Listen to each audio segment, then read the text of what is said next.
ભાર્ગવભાઈ, આમ આજે જે પ્રમાણિક સોશિયલ મીડિયા ટીવીમાં આપણે જોયું કે સાયરનો એટલા બધા ટીવીમાં આવે જેટલા ખરેખર નથી વાગતા, એટલે ક્યાંક ભયનો માહોલ મીડિયાથી પણ ફેલાવાયો.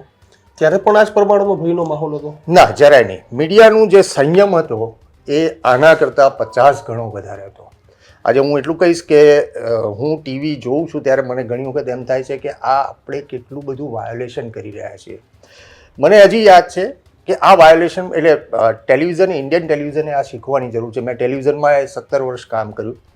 એ વખતે મને મુંબઈની અંદર જ્યારે તાજ ઉપર હુમલો થયો એ વખતે હું જે ખાનગી ન્યૂઝ ચેનલમાં કામ કરતો, રાષ્ટ્રીય ચેનલની અંદર, એ ચેનલમાં અચાનક નિર્ણય લેવાયો કે આપણે રાતે 12 વાગ્યાથી બ્લેકઆઉટ કરવું. કારણ કે અમારી સંસ્થાને એ વખતે ખબર પડી હતી કે ટીવી જોઈને આતંકવાદીઓ અહીંયા આગળ સૂચના આપી રહ્યા. આ મૂર્ખામી આજની તારીખમાં આપણે કરી રહ્યા છીએ.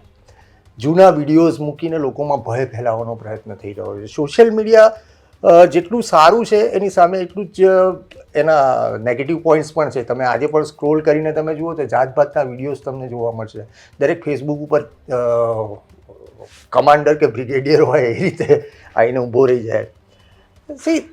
આ નંબર 2 કે ભુજની અંદર, હું આજે સવારે જ જોતો હતો, ભુજની અંદર થયેલા જે આપણે ક્રેશ કર્યું એના વિડીયો વાયરલ કરવાની સામાન્ય લોકોએ જરૂર જ નથી. આ તમારી વોર સ્ટ્રેટેજીને પણ ખુલ્લી કરતી વાત છે. તમે એ વિડીયોઝને વાયરલ ન જ કરવા જોઈએ. અને એની અંદર આર્મીની કેટલીક ગાઈડલાઈનો હોય છે. મેં પોતે આર્મી એટલે વોર રિપોર્ટિંગનો કોર્સ કરેલો છે. વોર કોરસ્પોન્ડન્ટનો કોર્સ કરીએ ને ત્યારે અમને લોકોને પહેલાં એ શીખવવામાં આવે છે કે કેવી રીતે તમારે બચવું, ક્યાંથી રિપોર્ટિંગ કરવું. નંબર 2, રિપોર્ટિંગ કર્યા બાદ આર્મીને તમારે બતાવવાનું રહેશે. એમાંથી દેશ વિરોધી કોઈ પણ વસ્તુ તમારી જો નીકળતી હોય, ભૂલથી થઈ ગયું, નેશનલ સિક્યોરિટીને લાગતી, દેશ વિરોધી નહીં પણ નેશનલ સિક્યોરિટીને લાગતી, તો એ આર્મી એની ઉપર નજર નાખી લે. પણ આ એ જમાનાની અંદર આ નિયમોનું પાલન થતું, જે આજની તારીખમાં નથી થઈ રહ્યું, એ ઘણી દુઃખદ વાત છે. એટલે આમ કેવું થાય, એમ તમે ટીવી જોતા હોય, સાયરન આવતો, એટલે સામાન્ય કાચા પોચા માણસને તો એવું થાય કે હાર્ટ એટેક આવી જશે, કે એવું હોય કે ભાઈ ત્યાંના મીડિયા એવું ચલાવે કે આ લોકો દિલ્હી ઉપર કબજો કરી લીધો, આપણા વાળા એવું ચલાવે કે આપણે ઇસ્લામાબાદ ઉપર કબજો કરી લીધો. એટલે હકીકત કરતા હવાઈ વાતો વધારે થઈ જાય છે.